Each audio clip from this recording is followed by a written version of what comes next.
St. Raphael is one of many private schools in Montgomery County. Their reopened start date is August 26th.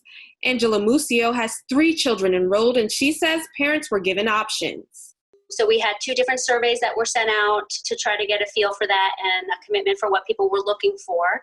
And then based on their responses, we heard back from the school that we were going to be opening.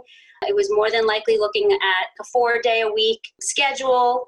And anyone who wanted to go virtual, because we do, of course, have, like everyone, obviously a group of people that for any reasons decide not to come into the classroom, then we have a full virtual option, which they can actually flip from as well if they wanted to come maybe at the end of September and decide to come back into the classroom. They can also have that flexibility. We did hear that they are working on bringing smaller groups, even smaller than we have cut down our sizes, so we'll have anywhere from like 10 to 13 children in a classroom at a time.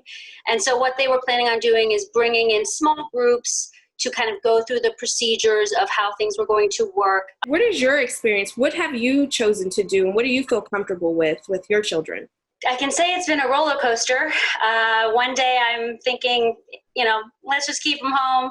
And the next day I think I should send them. There's a lot of deliberation that went into it the last few weeks. And 2 weeks ago, my husband and I, along with the children, sat down and said, these would likely be the environment you'll be in.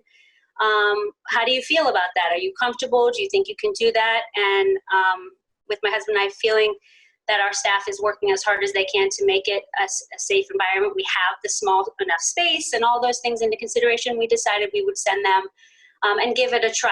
I asked Mussio about the county's school reopening directive regarding private schools overall. There's so many things to be confused about, and I'm disheartened that our children are being used as this tug of war, that they're really being treated, in my opinion, as like gremlins, as the gremlin that's carrying, a virus that's going to kill us all. And I just don't think the science is supporting that. And I think our children are our most precious gift, and that we're just not giving it enough of a shot to try to all come together and to figure this out. And I would speak for public and private school, and I would most importantly think that our primary schools is where all of our attention needs to go.